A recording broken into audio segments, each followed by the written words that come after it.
Why is the Nikkei 225 stalling at 64,331 resistance today? This Nikkei forecast for the next week shows a pivotal reaction to the pivot point at 63,452, with the 50-day moving average at 62,306 acting as the next high-probability support zone. Traders looking for a Nikkei breakout prediction need to watch the 64,650 invalidation level closely. A daily close above that number would trigger a melt-up towards 65,977. The Nikkei 225 just printed a close at 64,217, up a measly 38 points, a session that looks like boredom. But right now, sitting inside this quiet price, there is a trapdoor that can open within hours, and a hidden opportunity that most traders are too distracted to see. In the next 60 seconds, I am going to show you the one number that, if broken, turns this entire market structure into a freefall, and then I will hand you 3 exact levels you can trade tomorrow. Do not close this video, because the first setup is a sniper entry that exploits precisely this contradiction. Write this down. From this moment on, the session bias on the Nikkei 225 is a controlled fade. The index is not trending, it is coiling. We are range-bound between the heavy ceiling at 64,331 and the pivot floor at 63,452, and every attempted rally is being sold quietly into strength. The single invalidation level that flips everything bullish again is a daily close above 64,650. That number, 64,650, is not a guess. It represents a clean break above both the R1 resistance at 64,331 and the short-term moving average cluster that is currently rejecting price. Write down 64,650. If we get a daily settlement above that, the short thesis is dead, and we pivot to a melt-up towards 65,977. Until then, the burden of proof is on the bulls. And here is what makes this dangerous. The herd is positioned for continuation. ETF inflows are positive, retail is buying the dip, but the smart money is hedging with puts at 63,500. That is the liquidity pool. The moment that level is triggered, forced selling accelerates. So your first interaction mine is this. Comment right now. I think the Nikkei closes the week above or below 63,452. Type above or below and I will track the consensus in the community tab. Let me take you through the charts from the weekly straight down to the 60-minute, because there is a hidden divergence here that changes everything. On the weekly time frame, the trend is an undeniable strong buy. The 200-week moving average is way down at 54,746, and the price is trading comfortably above it. The 100-week at 59,205 and the 50-week at 62,306 are both sloping higher. This is the force that keeps the bulls believing. But when we drop to the daily chart, we see the first fracture. Price has slipped below the 5-day moving average at 64,518 and the 10-day at 64,805. That tiny cross under may look innocent, but it is the equivalent of stepping on a crack. The daily RSI is frozen at exactly 50.97, absolute neutrality, the worst place to hold a bias unless you have a clear edge. Here is the edge. The daily stochastic, 9.6 setting, is screaming at 92.64. Overbought. Not kind of overbought, pinned to the ceiling. Meanwhile, the commodity channel index, the CCI, has cratered to minus 108.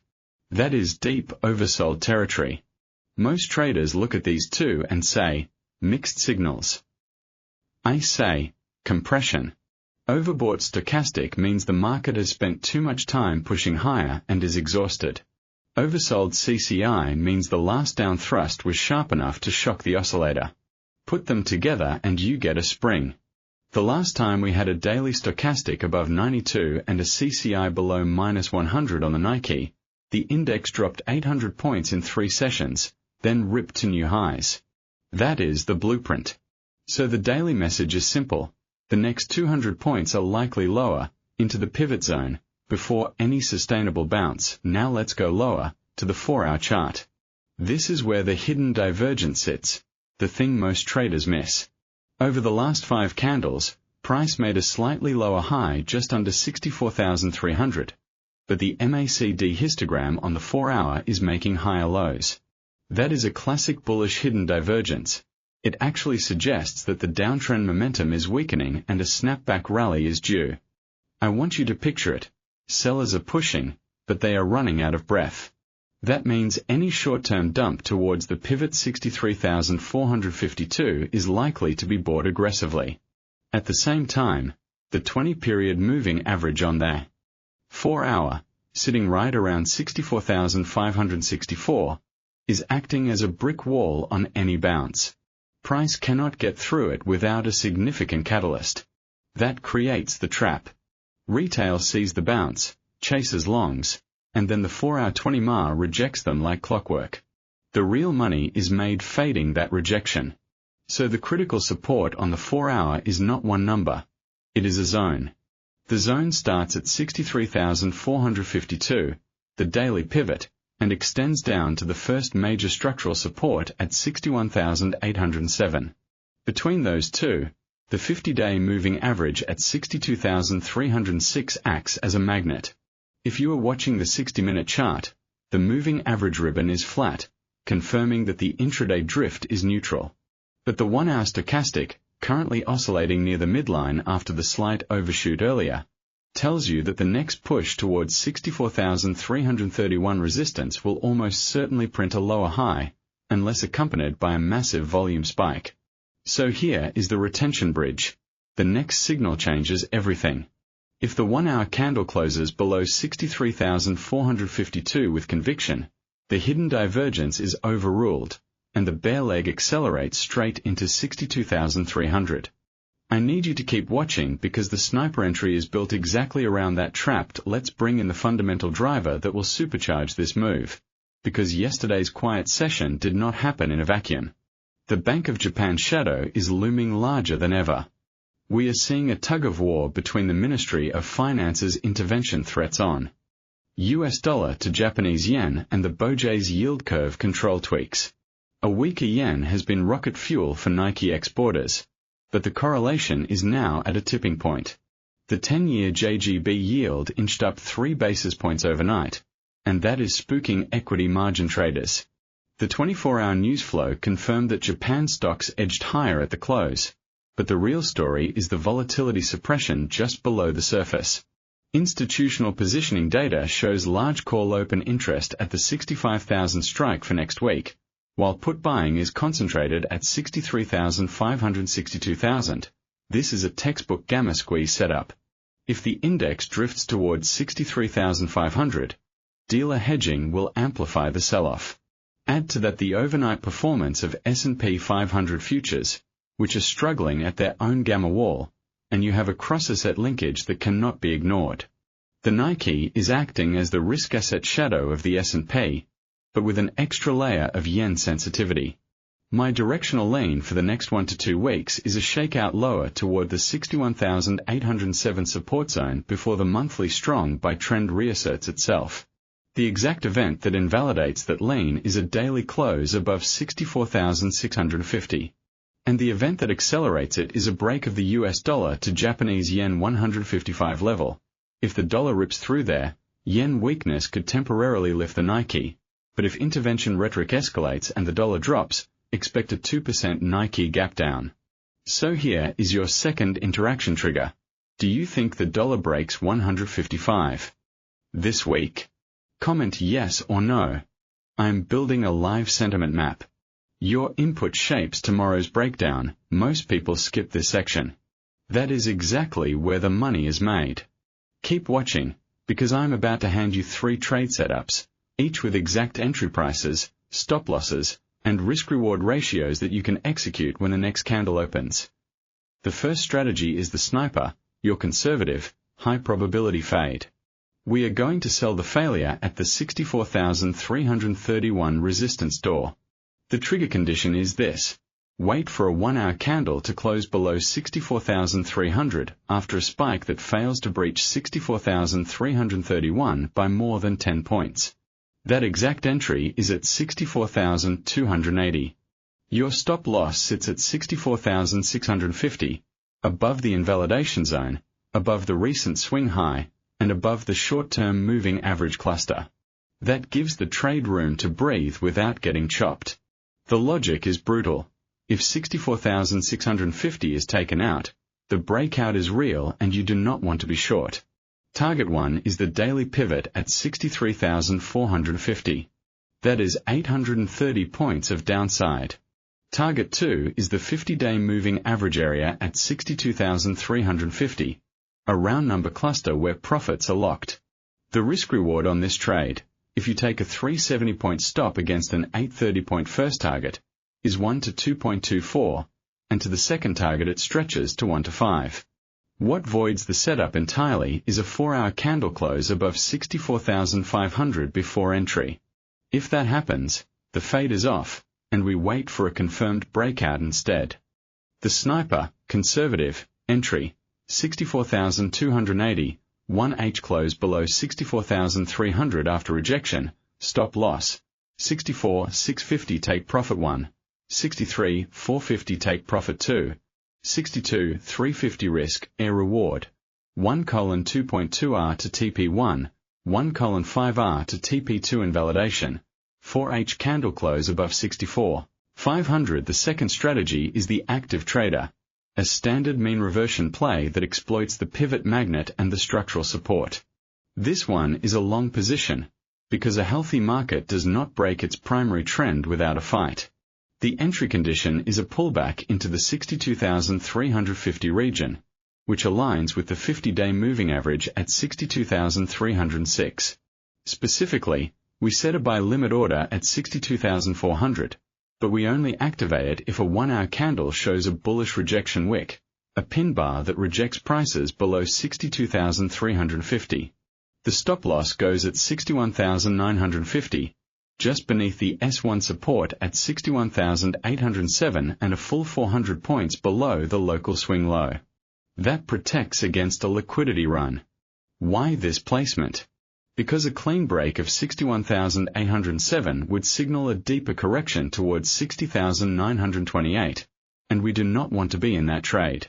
Target 1 is the pivot point at 63,450. Once price reaches target 1, we trail the stop to break-even plus 20 points, moving it to 62,420. Target 2 is the resistance zone at 64,200, just below the 64,331 ceiling, where we will face heavy selling pressure. This gives you a 1 to 2.6 reward initially, and with trail, you capture the juice while sleeping. The active trader setup is voided if we see a daily close below 61,800, which would damage the weekly structure.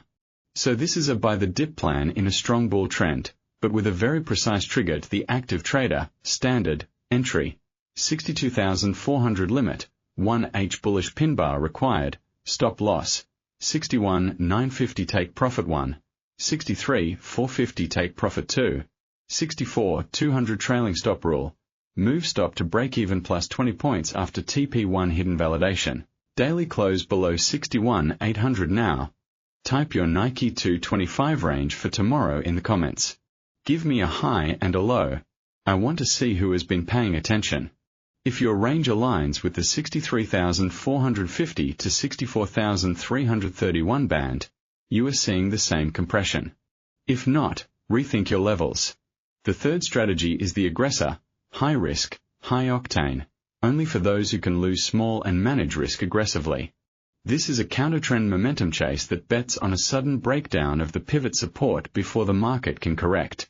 The entry is a sell stop order at 63,380, triggered if the price prints a 15-minute candle close below 63,452 with expanding volume.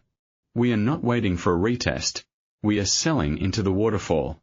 The stop loss is tight at 63,750, just above the breakdown candle's high and above the intraday VWAP. The target is the S1 support at 61,807, with a stretched second target at the S2 level of 60,928 in case of a panic liquidation.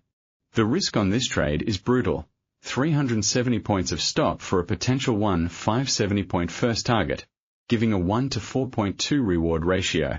But the probability is lower. The invalidation is any hourly close back above 63,600 before the breakdown gains traction. If that happens, the aggressor is null and we are back in the range. This trade only works if you size down, except that the win rate is around 40%, and let the math play out over time. Never use this setup as your main position. The aggressor, high risk, entry, 63,380 sell stop, 15M close below 63,452, stop loss, 63,750 take profit 1, 61,807 take profit 2, 60,928 risk, reward, 1:4.2R to TP1 invalidation, 1H close back above 63,600 risk management pulse, 30 seconds. Never risk more than 1 to 2% of your account on any single Nikkei trade. This index can gap overnight on yen headlines, so no positions through high-impact news like BOJ announcements or US CPI. Stops are non-negotiable. I have given you exact levels. If your stop is hit, you walk away and wait for the next setup. That discipline is what keeps you alive to trade the next explosive move. Now, as we close out, let me summarize the single most critical level for the next session. That number is 63,452, the daily pivot. If we open below it and fail to reclaim within the first hour, the trapdoor is open and the path to 62,350 is clear. If we hold above it and build a base, the hidden bullish divergence on the 4-hour finally gets a chance to fire towards 64,331. That is the battle line. Tomorrow's wildcard is the BOJ summary of opinions. Any hawkish whisper on yield curve control will strengthen the yen and hammer the Nikkei within minutes. I will be back tomorrow to break that down second by second. If you want the full breakdown on Bitcoin and the S&P divergence, that video is live right now. Tap the end screen and continue your prep.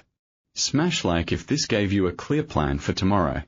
Subscribe, hit the bell, and I will see you in the next one before the opening bell.